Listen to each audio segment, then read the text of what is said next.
Hello students, today we are going to do the part 2 of business restructuring chapter, that is corporate restructuring. What is corporate restructuring? Corporate restructuring is the process of making changes in the composition of a firm's one or more business portfolios in order to have more profitable enterprises, right? Now there are various corporate restructuring. So list down the types of corporate restructuring is merger, amalgamation, absorption, acquisition, joint venture, disinvestment. You are going to learn in depth about merger. Again, merger are of three types: horizontal merger, vertical merger, conglomerate merger. Okay, let's go one by one with each type. What is merger?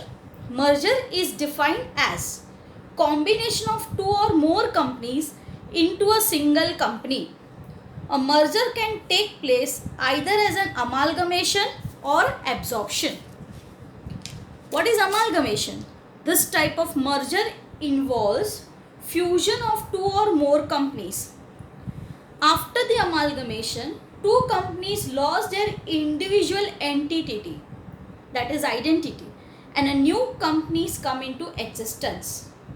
A new firm not in existence come into being. This form is generally applied to combination of firm of equal size. Say for example, merger of Brook Bond India Limited with Lipton India resulted in the formation of a new company, Brook Bond Lipton India Limited. Understood? The next is absorption. This type of merger involves fusion of a small company with a large company. After the merger, the smaller company ceases to exist. Example, merger of Bank of Rajasthan with ICICI Bank. After the merger of Bank of Rajasthan ceases to exist, that is, the merger of Oriental Bank of Commerce with Global Trust Bank. After merger, Global Trust Bank ceased to exist while Oriental Bank of Commerce expanded and continued. The next is takeover or acquisition. A takeover generally involves acquisition of certain equity capital which enable the acquirer to exercise control over the affairs of the company. Say for example, Mahindra Telecom take over Satyam, IPCL by Reliance Industry, VSNL by Tata's, Balco by Sterlite. In theory, the acquirer must buy more than 50% of the paid up capital of acquired company to enjoy complete control. Whereas in practice, however, effective control can exercised by holding between 20% to 40%. Since the remaining shareholders are small and scattered, takeover can be hostile takeover or friendly takeover. Now, what is hostile takeover? Hostile takeover of a company against the wishes of current management and board of directors.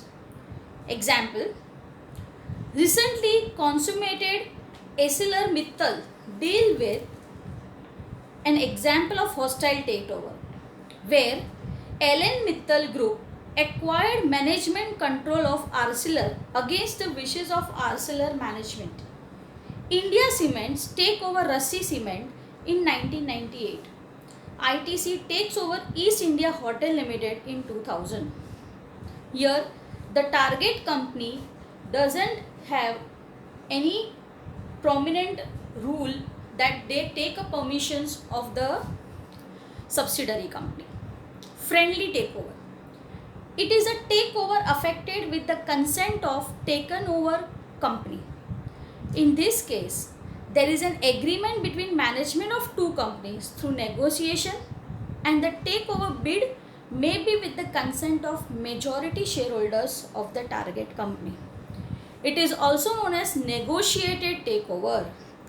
For previous what example we have taken of merger of Brook Bond and Lipton has formed in a new entity, Brook Bond Lipton, with the permission of its board. It is termed as friendly takeover. Let's move to the type of merger. Merger are of three types: horizontal merger, vertical merger, conglomerate merger. What is horizontal merger? Horizontal merger involve a merger between two firms operating and competing in the same kind of business activity. The main purpose of such merger is to obtain economies of scale of production. Example: merger of ICICI Bank and Bank of Rajasthan, Oriental Bank of Commerce and GTB in banking sector are all horizontal mergers. Vertical merger. Vertical merger involve mergers between firms that are in different stage of production or value chain. They are combination of companies that usually have buyer-seller relationship. Company involved in vertical merger usually seeks to merge with another company or would like to take over another company, mainly to expand its operation by backward or forward integration. And the last is conglomerate merger. It involves merger between firms engaged in unrelated type of business activity. The basic purpose of such combination is utilization of financial resources. Such type of merger enhances the overall stability of the acquirer company and create a balance in the company's total portfolio of diverse product and production processes, and thereby reduce the risk of instability in the firm's cash flow. I hope you'll have understood the type of corporate restructuring and the type of merger. Now let's start with the advantage and disadvantage of merger.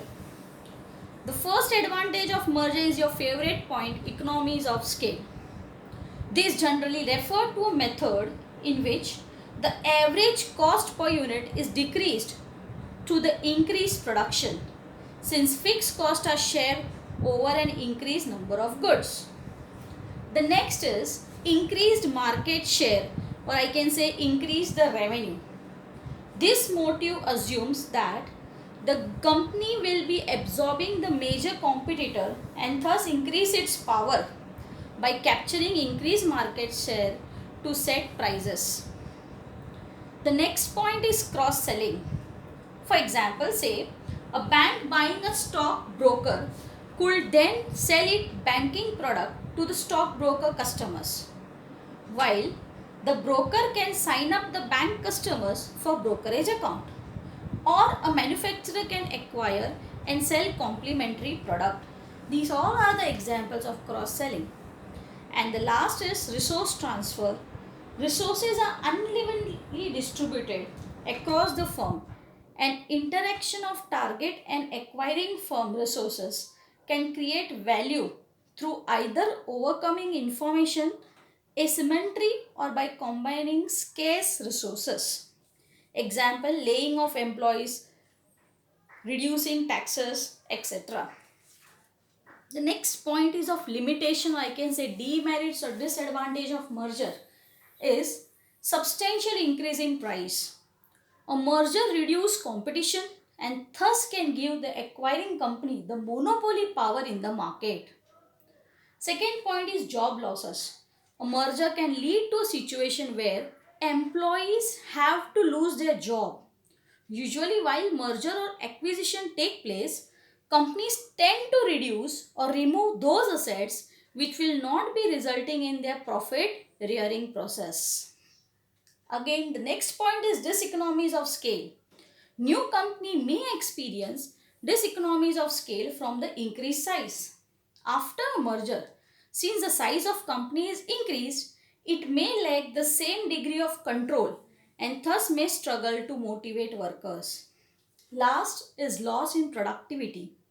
In case where the small companies are being merged or acquired by big companies, employees of small companies may require exhaustive reskilling. Thus, the time during which is required for such reskilling, company will have to suffer the non-productivity of those employees, which indirectly will cast a burden on the capital of the company. I hope you have understood the theory part of the corporate restructuring or business restructuring. This is what we have done in the class as a type 2. Thank you.